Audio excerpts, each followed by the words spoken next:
ke-7. Untuk minggu depan kita akan melaksanakan UTS ya.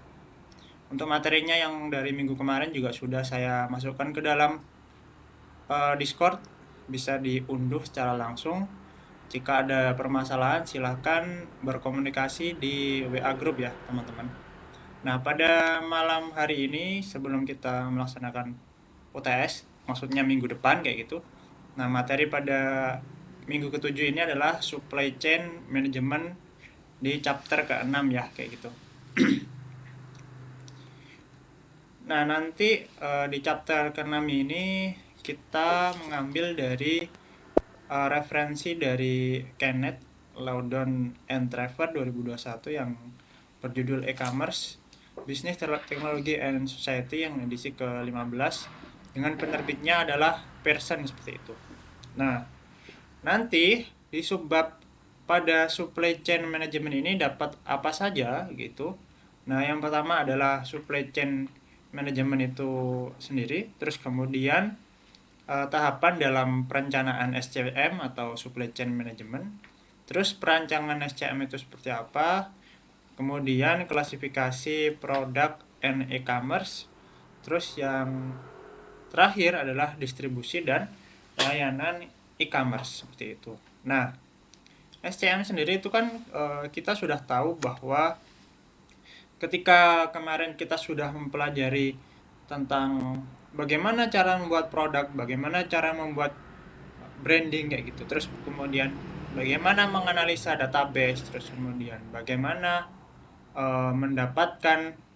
membuat marketing dengan konten marketing seperti itu dan lain sebagainya. Nah, tentunya jika teman-teman semua membuat sebuah bisnis berbasis online kayak gitu, apalagi kalau penjualannya adalah produk kayak gitu ya. Nah, setelah kemarin saya skimming sekilas kayak gitu, nah produk teman-teman kan berbagai macam. Ada yang menjual keripik dan sebagainya yang berfokus pada agribisnis seperti itu. Nah, pada konteks yang menjual produk dalam bentuk barang kayak gitu, nah itu harus memiliki yang namanya supply chain management atau bahasa Indonesianya adalah rantai pasok seperti itu. Nah, jadi rantai pasok itu mulai dari awal hingga akhir harus terpenuhi ya, kayak gitu. Supaya nanti keberjalanan di sebuah bisnis digital itu bisa berkesinambungan atau terintegrasi teman-teman. Dari awal hingga akhir itu tidak ada terputus yang namanya supply kayak gitu. Ya, produk-produknya itu selalu ada terus-menerus dan bisa diakses kapanpun dan dimanapun kayak gitu. Nah, kalau dari referensi dari Kenneth dan Loudon tadi, itu informasi supply chain itu dapat diwujudkan dalam bentuk elektronik ya, atau ESCM kayak gitu. Nah, kalau secara bahasa atau secara pengertian, itu merupakan sebuah teknik ya atau strategi yang diterapkan dengan menggunakan internet teman-teman. Kalau konteksnya adalah ISCM. Nah, ini gunanya apa? Yang tadi kita butuhkan kan beberapa produk-produk yang mendukung dari penjualan kita atau bisnis digital kita. Nah, yang pasti semua produk-produk kita yang telah jual itu harus memiliki channel-channel tertentu atau ibaratnya adalah sumber-sumber tertentu kayak gitu. Nah, perlu dilakukan manajemen supaya pelayanan yang kita berikan kepada konsumen itu terjamin dan terintegrasi dan kemudian selalu berkualitas dengan pelanggan, sehingga setiap kita menjual sesuatu pasti dibutuhkan oleh konsumen itu kayak gitu. Nah, kenapa kita membuat dengan metode elektronik? Karena semua yang kita lakukan ini adalah basisnya adalah e-commerce, berarti semua kalau bisa itu berbasis dengan internet. Entah itu kita mendapatkan suppliernya, entah itu kita mendapatkan distributornya, entah itu kita mendapatkan affiliate-nya kayak gitu. Jadi semuanya itu kalau bisa berbasis internet kayak gitu. Kan teman-teman kemarin sudah membuat bisnis plan menggunakan model Canvas. Nah, itu kalau bisa semuanya berbasisnya internet. Tapi kalau tidak memungkinkan juga tidak masalah kayak gitu. Seperti karena menjual produk keripik pisang, terus kemudian teman-teman semuanya mengambil bahan bakunya itu dari petani langsung, nah itu lebih bagus. Jadi selama keberjalanan bisnisnya itu ada beberapa pilar-pilar yang ditingkatkan untuk segi SDM-nya kayak gitu, sehingga kebermanfaatannya itu lebih luas ya. Itu menjadi nilai plus sendiri. Tapi untuk meningkatkan manajemen yang real time biasanya digunakan internet ya gitu untuk mengevaluasi dan melihat tracking dari beberapa pilar-pilar bisnis yang kita lakukan.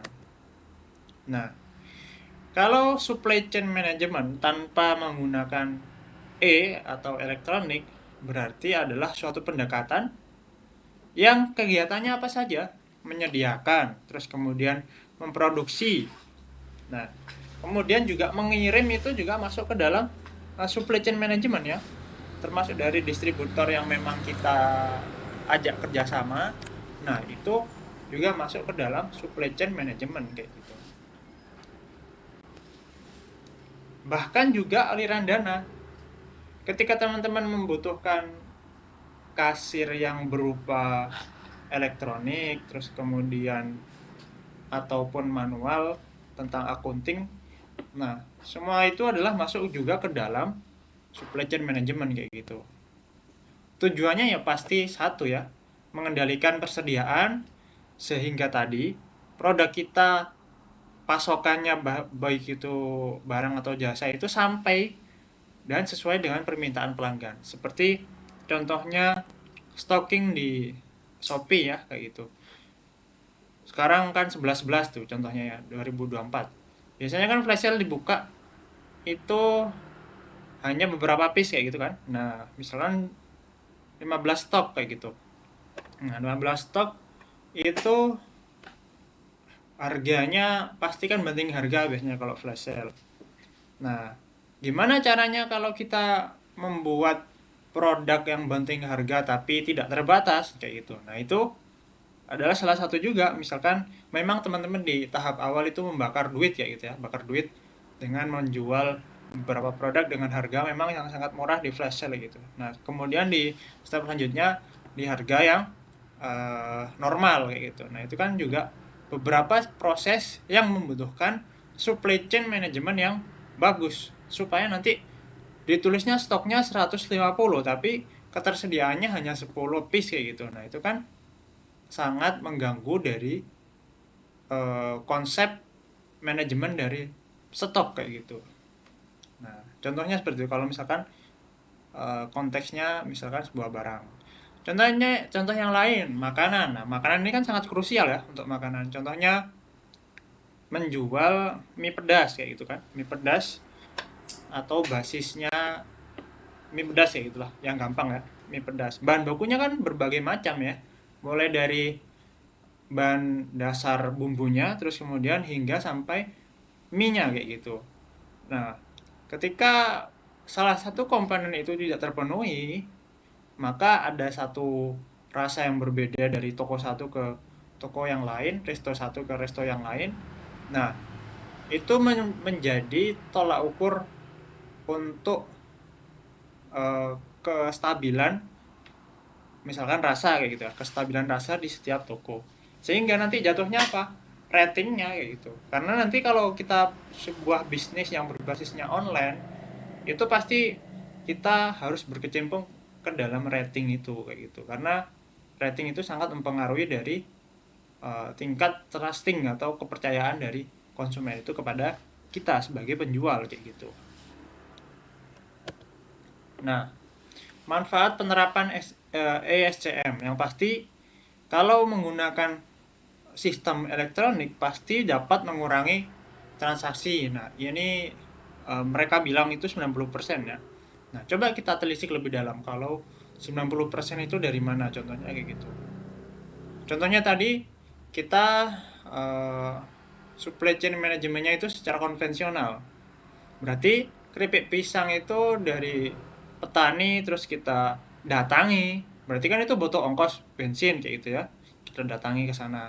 Atau misalkan sudah kita datangi ke sana ternyata di sana juga kita tidak punya SDM yang memanage atau memimpin stok kayak gitu yang ada di lapangan. Nah, itu kan kita juga butuh SDM itu.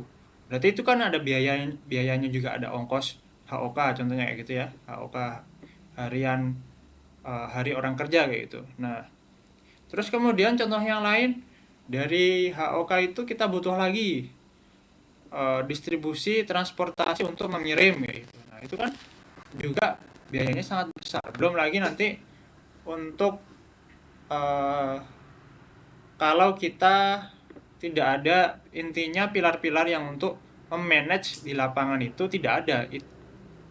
Itu fungsinya adalah ESCM itu gitu ya. Kalau contohnya ada ESCM atau Supply Chain Management dengan satu pintu, satu pilar. Nah, sehingga teman-teman di sana sudah punya manajer misalkan. Nah, itu yang mengurus stocking, produksi atau purchasing kayak gitu. Kemudian distributor punya satu. Nah, hanya dua kayak gitu. Terus kemudian satunya adalah production kayak gitu. Jadi cuman tiga yang di lead, sehingga yang seterusnya adalah kita menggunakan metode yang lain kayak gitu. Tapi kita bisa tracking di situ, bisa real time, kita bisa tahu keberjalanannya, prosesnya itu sampai mana itu sudah kita tahu. Kalau misalnya kita datang ke lapangan sendiri, itu kan membutuhkan biaya yang sangat besar gitu ya. Belum ke produksi, terus kemudian ke distribusi, kemudian ke stok kayak gitu, purchasing. Nah, itu sangat membutuhkan waktu dan biaya yang sangat banyak kayak gitu. Terus yang kedua, menurunkan biaya pembelian barang dan pelayanan sebesar 2-6%. Ini angka-angkanya ya, dari informasi dari mereka. Terus kemudian membantu mengurangi biaya dan memperbaiki performance dengan memperkuat kebijakan procurement dalam desain produk dan SCM. Nah, memperbaiki performance dan memperkuat kebijakan. Nah, ini didapat dari mana? Nah, karena kita sudah punya datanya secara real time, kita bisa menganalisa mana lubang-lubang yang perlu kita tambal itu di mana. Contohnya, ternyata stok kita itu melebihi batas dari permintaan konsumen. Itu juga kita bisa tracking kayak gitu. Maka dari itu ini penting ya, SCM ini untuk diaplikasikan. Kemudian melalui perbaikan kualitas informasi dan lain sebagainya, ini adalah dari lanjutan manfaat nomor 3 kayak gitu. Kita lanjut. Tahapan dalam penerapan SCM itu yang pertama adalah energize the organization kayak gitu. Bagaimana kita membuat organisasi kita itu bisa berjalan ya gitu. Terus kemudian enterprise vision, berarti bagaimana SDM kita ini mempunyai satu visi yang sama, bisa satu pemahaman kayak gitu dan lain sebagainya. Terus yang ketiga, supply chain value assessment. Berarti ada nilai-nilai dalam kita membuat assessment atau pendataan kayak gitu. Ya. Pengujian pendataan, sehingga ketika dalam rantai pasok yang kita buat itu kita punya nilai-nilai tersendiri. Contohnya kalau di pekerjaan adalah KPI, Key Performance Individual. Nah, kalau di rantai pasok juga ada nih namanya Supply Chain Value Assessment. Gitu. Kemudian yang keempat adalah Opportunity Identification. Nah, setelah semuanya ini kita terpenuhi, maka kita bisa melihat peluang-peluang yang terbuka kayak gitu secara dengan data-data yang kita dapatkan setelah melaksanakan ESCM atau SCM, sama saja. Yang penting sudah tahu untuk langkah-langkahnya.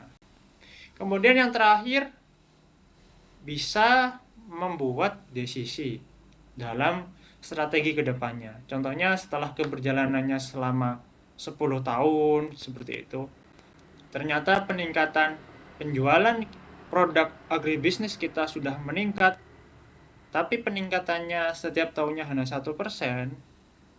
Nah, apakah ada strategi yang lain sehingga kita bisa meningkatkan opportunity kita? Nah, itu kan juga berdasarkan SCM yang baik kayak gitu. Ya. Oke. Kemudian kita lanjut. Dari sini mungkin ada pertanyaan dari subbab pertama. Kita lanjut ya. Di subbab kedua kita memahami yang namanya tahapan dalam perancangan SCM. Itu apa saja dalam membuat SCM? Yang pertama adalah Customer and Service Management. Jadi pelanggan dan jasa itu harus kita manage ya. Nah, itu ada beberapa pilar di sini, yaitu pemasaran, menciptakan merek suatu perusahaan. Terus kita juga mengidentifikasi konsumen, memilih produk dan layanan yang akan ditawarkan, dan mendesain promosi yang akan dilakukan. Nah, itu sehingga nanti penjualan maupun itu produk atau jasa yang kita tawarkan itu bisa sampai kepada konsumen itu. Contohnya kemarin teman-teman menjual, yang kita contohkan di kelas itu job seeker ya, jasa kayak gitu. Nah, pemasarannya kita sudah buat, rencananya seperti apa, target marketnya seperti apa, konsumen yang kita bidik seperti apa, terus kemudian layanan yang ditawarkan apa saja, kayak gitu. Dan kemarin kan kita juga sudah menjelaskan bagaimana cara mendesain produk, branding kayak gitu, dengan menggunakan bantuan AI kayak gitu kan. Nah, itu harapannya bisa mendukung dari Customer and Service Management. Utamanya di sini adalah pemasaran dan layanan kayak gitu, customer support. Barangkali nanti teman-teman menjual terus kemudian ada kebingungan di antara konsumen. Nah, harus ada follow up dari kebingungan tersebut sehingga orang itu menjadi percaya kepada produk kita ternyata terjamin kayak gitu. Kemudian manufacturing and supply chain planning. Nah, sistem manufakturnya apakah menggunakan manual atau menggunakan sudah komputerisasi kayak gitu. Ya. Entah nanti itu dalam membuat, merencanakan kebutuhan, terus kemudian melihat stok produk dan sebagainya, itu harus menggunakan manufaktur yang baik kayak gitu. Contohnya untuk membuat keripik pisang dalam jumlah 10 ton itu dengan hanya pekerja 2 orang dalam sehari itu apakah mungkin gitu. Nah, berarti kan ada beberapa manufaktur yang didesain supaya pekerjaan itu menjadi efektif dan efisien untuk meningkatkan produksi yang besar kayak gitu. Berarti ada mekanisasi, ada komputerisasi di situ.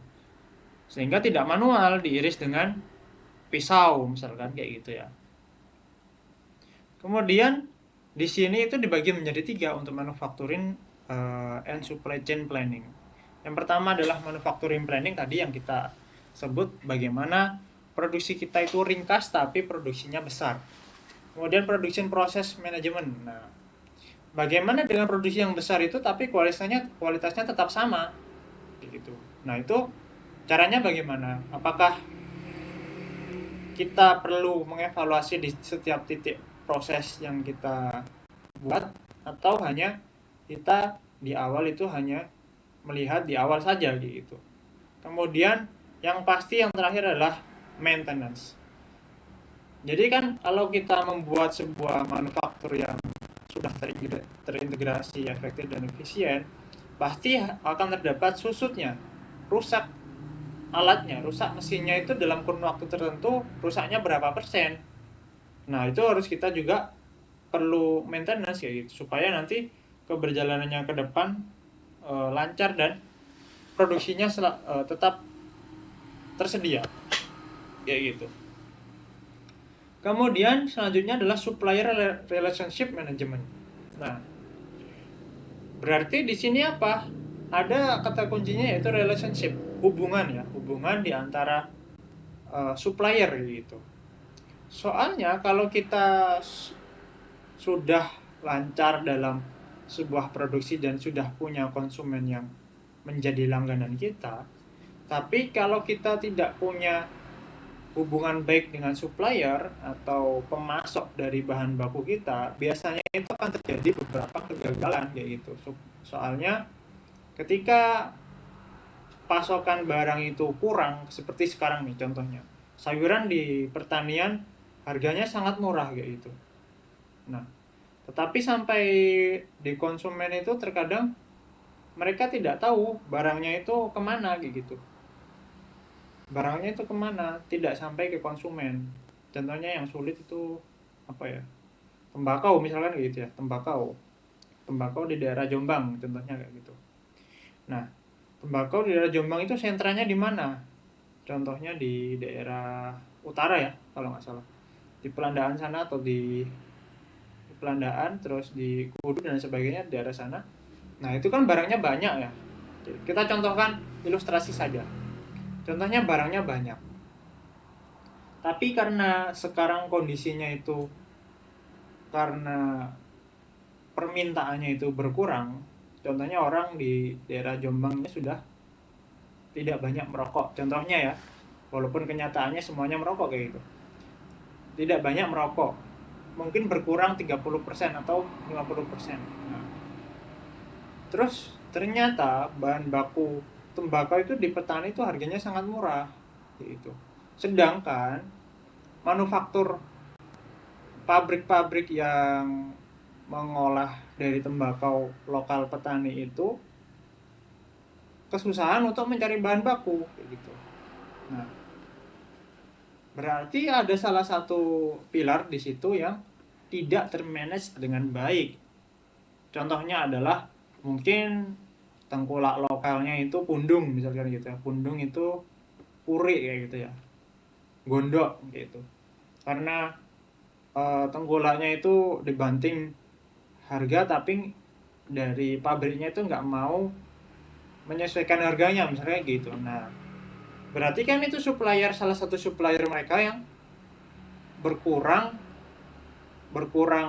apa namanya supply-nya gara-gara hal teknis kayak gitu. Nah, itu juga perlu diperhatikan teman-teman, karena relationship itu sangat penting dalam dunia perbisnisan kayak gitu. Sehingga misalkan teman-teman sudah memiliki networking atau jaringan pemasok yang sustain atau bisa barangnya bisa diambil kapan saja, terus kemudian berapa saja, terus kemudian kedepannya sampai 100 tahun itu apakah barang ini ada kayak gitu.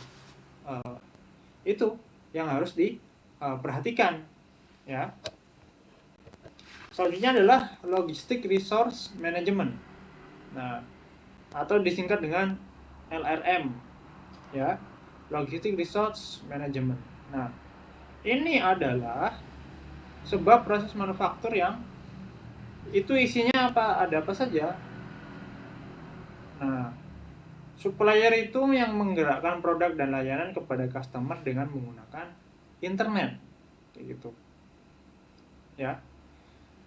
Kalau ini sudah kebanyakan biasanya contohnya itu kita gampangnya adalah Blibli Mart yang sudah menjual beberapa produk sayuran segar. Nah, berarti di situ sayuran segar itu sudah punya gudang sendiri ya, sudah punya gudang sendiri dan letaknya sudah terdapat sentranya masing-masing. Contohnya di Pulau Jawa ada 10 titik ya. 10 titik itu rinciannya terdapat pada kota-kota besar yang permintaan bahan baku sayuran segar itu bisa diambil dengan jumlah yang sangat tinggi di daerah tertentu. Contohnya di daerah Jakarta, terus kemudian Bandung, Bogor, terus kemudian Surabaya dan sebagainya. Nah, mereka sudah punya gudang atau warehouse yang pemasoknya itu adalah daerah sekitar itu kayak gitu. Nggak mungkin tidak dari daerah sekitar, karena contohnya di daerah Surabaya berarti pemasoknya sayuran daerah mana? Contohnya adalah Batu, terus kemudian Pare dan lain sebagainya. Ya, kalau kenapa kita mengambil bahan baku di daerah yang paling dekat? Karena yang pertama adalah kita memperhatikan masa simpan, terus kemudian harga, terus kemudian transportasi, dan kemudian kerusakan atau susut dari bahan baku yang kita ambil kayak gitu. Ya, logistik resource management, semuanya itu harus kita perhatikan teman-teman. Ya, terkait dari gudang dan sebagainya, terus hubungan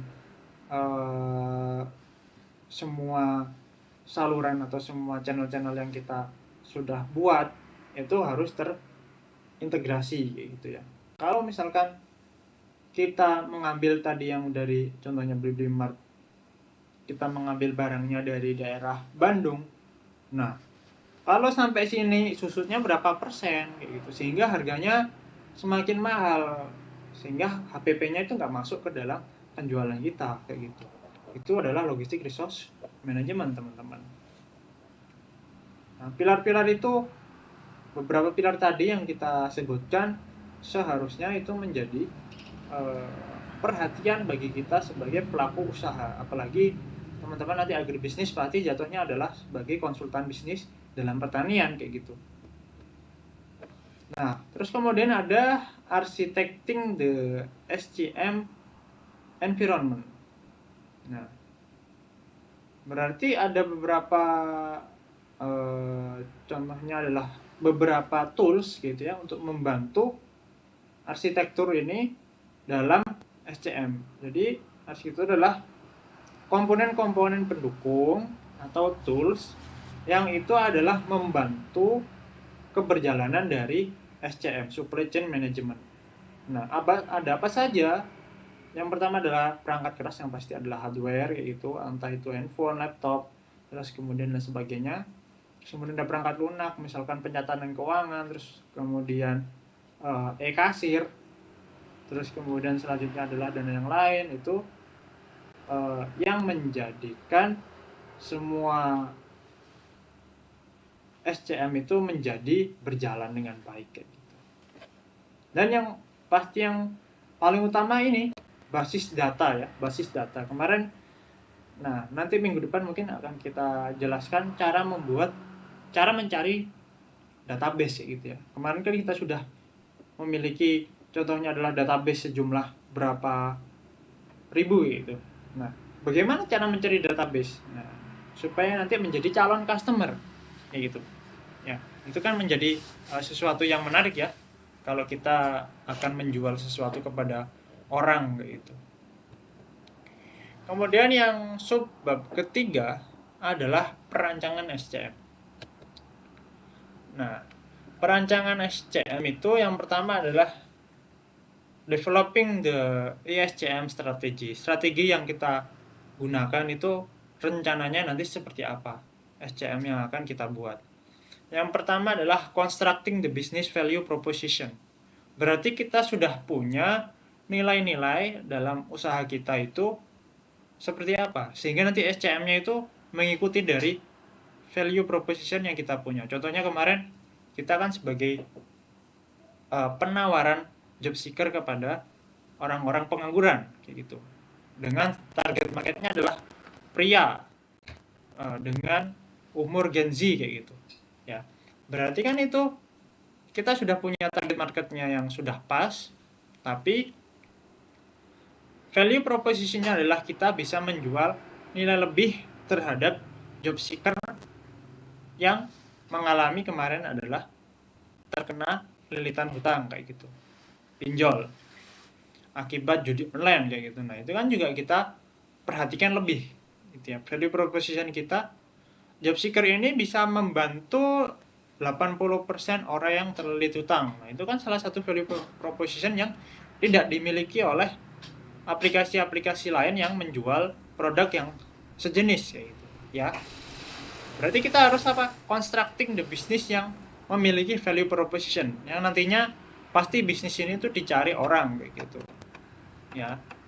Kemudian kita melanjutkan yang selanjutnya adalah defining the value portfolio. Kayak gitu. Setelah bisnis value kita sudah punya, maka kita harus membuat portofolio, atau kemarin kita sudah bikin apa saja itu ditampilkan. Terus kita akan buat seperti apa itu ditampilkan. Itu portofolio. Sehingga orang itu tahu gitulah. Nah, portofolio rinciannya ada apa saja? Yang pertama adalah biaya. Nah, biaya ini termasuk ke dalam contohnya katalog harga dan lain sebagainya. Katalog harga entah itu dari kita dalam pemenuhan dari distributor atau supplier, entah itu dari penawaran kita kepada konsumen. Nah, itu harus ada ya, kayak gitu. Supaya nanti perhitungan dan analisisnya itu lebih terstruktur dan lebih jelas ya gitu. Kemudian yang kedua itu constructing tadi, yang kedua adalah layanan. Nah, layanan yang diterapkan oleh SCM ini apa? Di sini disebutkan bahwa para distributor dapat melakukan proses pemesanan dengan mudah dan cepat secara online. Nah, entah itu dari pemasok ke kita atau dari kita ke konsumen, semuanya itu harus dilakukan dengan mudah dan cepat, karena sekarang sudah zamannya adalah 4.0 atau kecepatannya itu sudah menjadi nomor satu ya. Apalagi kalau kita contohnya pemesanan ojek online, kalau lambat sedikit pasti kan di cancel ya untuk teman-teman kayak gitu. Nah, itu kan menjadi salah satu juga pesaing-pesaing yang lain supaya kemudahan dan kecepatan itu bisa kita dapatkan secara langsung. Kemudian contoh yang lain adalah, contohnya teman-teman sekarang lagi scroll-scroll mencari barang 11.11 kayak gitu.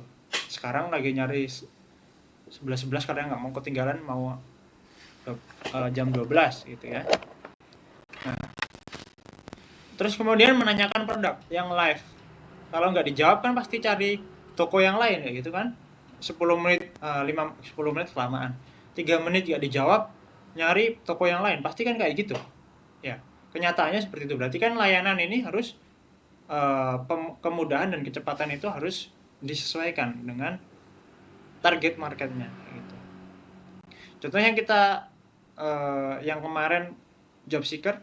Nah, ketika orang-orang yang terlilit hutang, teman-teman yang cowok-cowok terlilit hutang, nah itu kalau tidak mendapatkan solusi yang cepat, bagaimana gitu? Nah, itu kan juga menjadi nilai lebih dalam kita melakukan bisnis secara digital kayak gitu. Kemudian yang ketiga adalah kualitas. Nah, kualitas ini itu kalau di sini disebutkan bahwa perusahaan selalu menjaga kualitas produk. Yang pasti kualitas itu harus selalu sama setiap waktu, setiap kondisi, dan kapanpun diminta kayak gitu. Entah itu dari distributor ke konsumen atau dari pemasok ke kita ya. Kemudian rancangan itu berarti produk-produk kita itu nggak hanya monoton satu. Contohnya adalah keripik pisang, bahan bakunya sama, keripik pisang. Berarti kan ada beberapa nilai lebih yang ditawarkan. Contohnya keripik pisang tinggi gizi gitu kan, tinggi gizi, atau keripik pisang yang tinggi serat, tinggi protein dan sebagainya. Atau keripik pisang beraneka rasa, rasa stroberi, rasa pisang, keripik pisang rasa pisang, atau keripik pisang rasa apel dan lain sebagainya. Itu kan menjadi nilai lebih yang supaya produk kita itu nggak monoton dan bisa dicari orang varian-variannya. Kemudian setelah constructing, kita sekarang lanjut ke structuring. The scope of collaboration, berarti kalau di sini disebutkan bahwa dimensi kolaborasi itu ada dimensi vertikal dan dimensi horizontal. Nah, menarik nih. Dimensi vertikal itu apa? Itu melibatkan supplier sebagai pemasok dan transportasi untuk distribusi barang ke konsumen. Itu vertikal ya. Berarti dari supplier terus kemudian dan transportasi gitu. Nah, itu secara vertikal. Nah, secara horizontalnya seperti apa? Nah, secara horizontal di sini disebutkan bahwa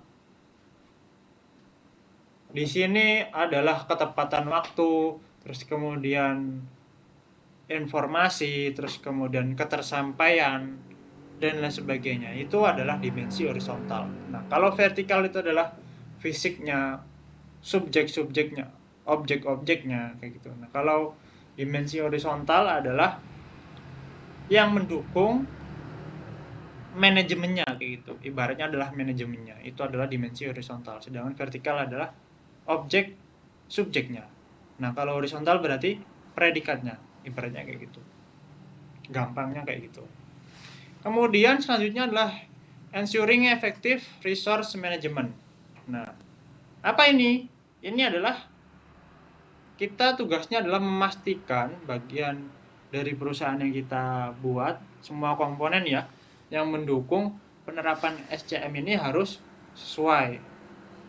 Harus sesuai, sesuai SOP.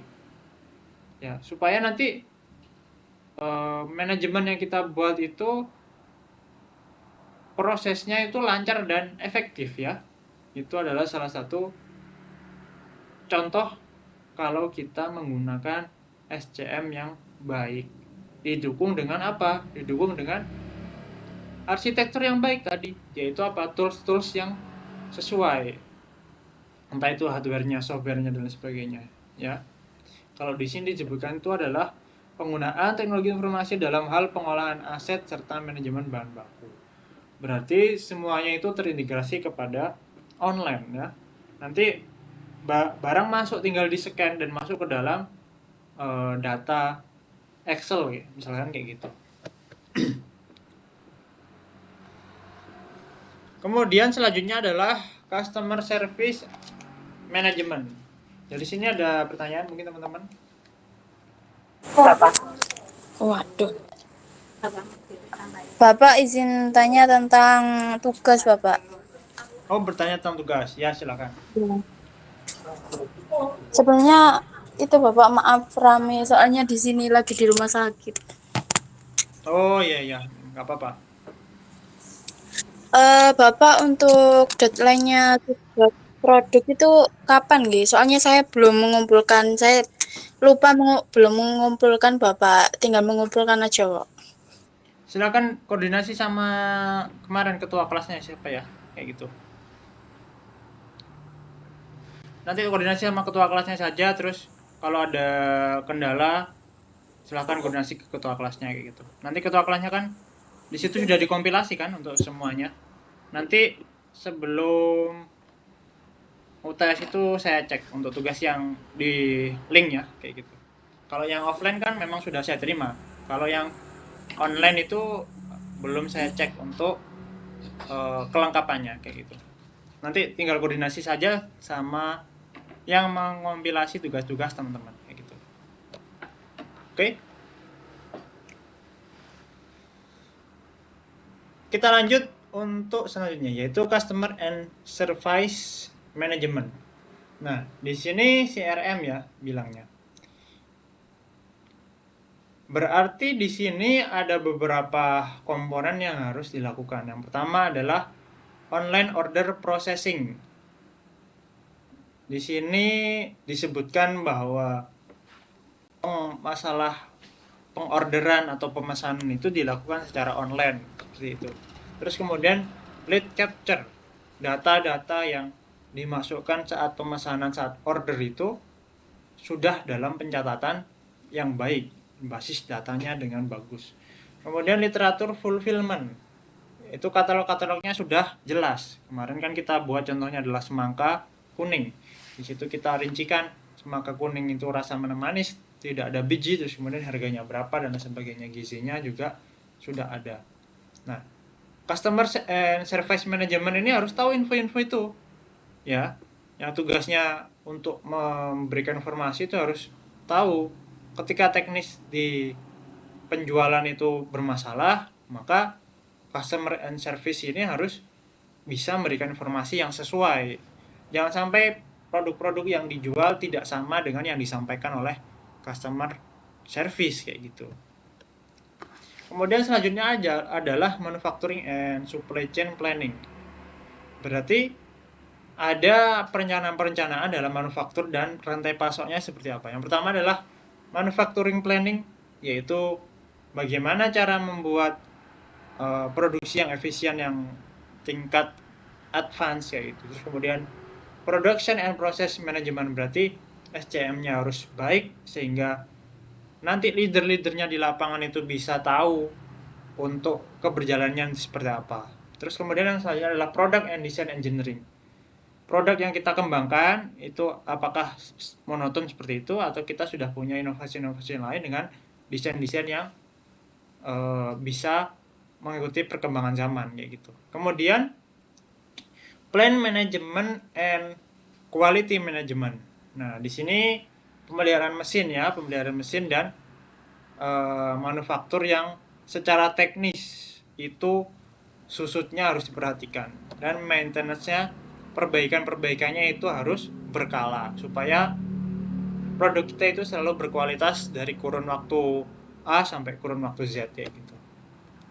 Kemudian selanjutnya adalah supplier relationship management. Ini ada beberapa komponen, yaitu yang pertama adalah EBS backbone function. Itu isinya apa saja? Ada historis pembelian, status transaksi, perencanaan PO, dan laporan transaksi. Kemudian SRM service function. Isinya adalah pencarian segmen pemasok, pencarian produk. Jadi ke bagian yang hulunya. Terus kemudian SRM processing. Ini sudah ke hilirnya. Berapa permintaannya, berapa pasokan yang harus dipenuhi, kayak gitu. Kemudian selanjutnya adalah logistik resource management. Di sini untuk isinya adalah yang pertama adalah warehouse management, yang pasti adalah pergudangan. Kemudian transportation management. Ini adalah masalah pengiriman. Bagaimana pengiriman itu murah, terus kemudian cepat dan efektif. Produknya itu sampai di konsumen itu sama dengan yang kita tawarkan saat konsumen itu datang ke tempat kita, kayak gitu. Nah, ini sangat penting ya untuk dua komponen ini, yaitu warehouse management dan transportation management. Apalagi kalau produknya adalah raw material. Raw material itu adalah produk setengah jadi gitu ya. Contohnya adalah jagung setelah dipanen, dipipil, tapi tidak diolah, tapi hanya dikeringkan saja. Atau gampangnya adalah pipil dan pengeringan, pipil and drying, atau slicing and drying. Contohnya yang kalau penjualan rempah yang kering, itu kan slicing dan drying. Berarti ada beberapa hal yang harus dilakukan supaya kelembabannya itu nggak naik, kayak gitu. Supaya tidak ada hama dan penyakit yang masuk ke dalam produk raw material kita. Nah, itu bagaimana caranya? Nah, itu harus didiskusikan lebih lanjut kepada leader yang ada di lapangan dan pengetahuan yang dimiliki oleh pemilik bisnis, kayak gitu. Harus bisa menjadikan semua informasi itu menjadikan warehouse management kita lebih bagus, kayak gitu. Kemudian yang titik 4, klasifikasi produk dalam e-commerce. Nah, aliran supply itu terbagi menjadi beberapa aliran. Yang pertama adalah aliran produk, terus kemudian ada aliran keuangan dan lain sebagainya. Kemudian kita lanjut ke 6.5, yaitu distribusi produk dan layanan e-commerce. Agak cepat ya karena game meet itu kalau nggak salah 50 menit ya. Nah, di sini distribusi produk dan layanan e-commerce itu yang pertama perusahaan e-commerce kepada pembeli. Nah, kalau perusahaan e-commerce contohnya adalah orang ketiga yang menjual produk kita, contohnya adalah Tokopedia, Shopee, dan sebagainya, itu barang-barang yang telah mereka produksi itu dapat dikirim langsung ke pembeli menggunakan tim pengiriman sendiri, kayak gitu. Ya, perusahaan itu yang menerapkan memiliki alur distribusi mandiri itu biasanya memiliki satu pintu, kayak gitu, supaya tidak meribetkan penjual dan pembeli, kayak gitu. Karena contohnya yang Shopee sekarang kan mereka sudah punya platform tersendiri ya, yaitu Shopee Express ya gitu. Nah, itu kan sudah terintegrasi. Nah, contohnya seperti itu. Jadi mereka sudah punya layanan yang mereka develop sendiri, mereka kembangkan sendiri, sehingga dalam rancangan bisnis kepada konsumen itu distribusinya bisa langsung gitu. Ya, apalagi kalau sekarang kan Shopee Mall juga Shopee juga sudah punya Shopee Mall, berarti, atau Shopee Mall Ori kayak gitu, yang sudah mereka manajemen dengan baik ya, yang masuk ke dalam toko-toko mereka kayak gitu. Berarti kan untuk kepada perusahaan e-commerce ke pembeli itu sudah bagus, contohnya seperti itu. Kemudian perusahaan e-commerce tapi melewati perusahaan ekspedisi baru ke pembeli. Nah, ini contohnya kalau sekarang itu Tokped itu belum ada ya. Tokped itu belum ada jasa ekspedisinya, berarti contohnya Tokped. Kita contohkan Tokped. Jadi mereka setelah pembeli itu melunasi pembayaran, baru penjual itu memberikan barang kepada ekspedisi yang bekerja sama dengan Tokped. Contohnya adalah PT Pos, terus kemudian apalagi ya, Si Cepat dan sebagainya. Nah, itu berarti dari perusahaan e-commerce melalui perusahaan ekspedisi baru ke pembeli kayak gitu. Nah, ini agak ribet ya, kalau tidak punya pengiriman sendiri itu membutuhkan biaya lanjutan atau biaya layanan yang lebih tinggi biasanya kayak gitu. Penjual online terus melalui perusahaan ekspedisi terus kemudian pembeli. Berarti ini contohnya apa? Misalkan teman-teman jualannya di marketplace. Nah, berarti kan itu tidak memakai e-commerce kan berarti. Nah, berarti atau contohnya penjual online yang di Instagram kayak gitu yang tidak memakai e-commerce, yang tersendiri atau terpotong tidak menggunakan toko online. Nah, berarti mereka melakukan penjualan itu melalui perusahaan ekspedisi lanjutan kayak gitu. Tidak melalui aplikasi. Berarti nanti untuk trusting atau kepercayaan dari pembeli itu biasanya untuk penjualan seperti ini agak kurang kayak gitu, karena tidak ada rating, terus kemudian tidak ada kejelasan produk dan sebagainya. Biasanya seperti itu. Ya. Terus kemudian selanjutnya adalah penjual online, terus ke perusahaan e-commerce, kemudian ke pembeli. Contohnya ya, teman-teman membuka toko di Shopee kayak gitu, terus kemudian masuk ke dalam jaringan Shopee. Jadi tapi tidak masuk ke dalam Shopee Mall. Berarti kan contohnya adalah penjual dengan tipe star. Nanti mungkin kita akan jelaskan ya untuk lebih rincinya tentang Shopee itu seperti apa kayak gitu. Ya. Nah, ini adalah contohnya seperti itu. Kalau penjual online terus kemudian ke perusahaan e-commerce langsung ke pembeli. Terus kemudian ada lagi nih, penjual online terus kemudian ke perusahaan e-commerce. Ini lebih panjang ya.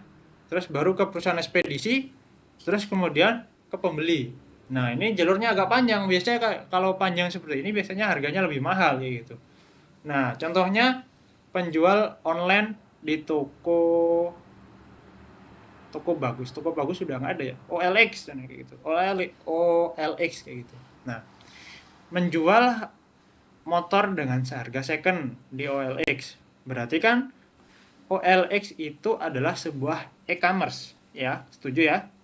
Terus kemudian karena OLX itu tidak menyediakan jasa layanan pengiriman, maka menggunakan kargo, misalkan kayak gitu. Kargo kereta api. Nah, barulah sampai kepada pembeli. Ini jalurnya lebih panjang nih. Jadi, contohnya seperti itu. Kalau penjual online, terus kemudian ke perusahaan e-commerce, ke perusahaan ekspedisi, baru ke pembeli. Kayak gitu. Nah, barang yang dipesan akan dikemas di warehouse perusahaan e-commerce. Atau bisa saja tadi, kalau si penjual motor yang di OLX, ternyata di OLX itu melayani peninjauan kayak gitu, peninjauan barang. Berarti barang yang ditawarkan oleh penjual harus melalui e-commerce dengan rincian yang sesuai dengan spek yang ditawarkan oleh penjual. Yaitu. Sehingga OLX itu dia melayani pengemasan barang. baru dimasukkan ke dalam kargo. Nah, ini jalurnya agak panjang ya kalau yang ini. Biasanya contoh yang dilakukan adalah Jack Mall, terus kemudian Tis ID, Houghton Coffee, dan lain sebagainya. Mungkin ada yang pernah melakukan kegiatan ini yang panjang ini? Silahkan komentar ya kalau tidak kayak gitu, kalau tidak bersuara. Oke, seperti itu teman-teman untuk materi pada malam hari ini. Sangat menarik ya, sangat panjang untuk teknis dalam penjualannya, terus kemudian ada berbagai macam jalur-jalurnya dan lain sebagainya. Nah, sampai sini mungkin ada pertanyaan teman-teman. Minggu depan kita UTS ya, UTS-nya akan saya buat Zoom atau Gmeet atau Discord ya nanti. Kemudian dilaksanakan mandiri ya, mandiri. Kayak gitu.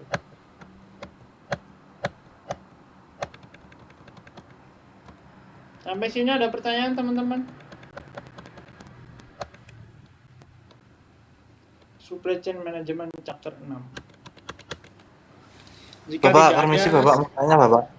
ya silakan Mas Kiki Irianto. Ya Pak,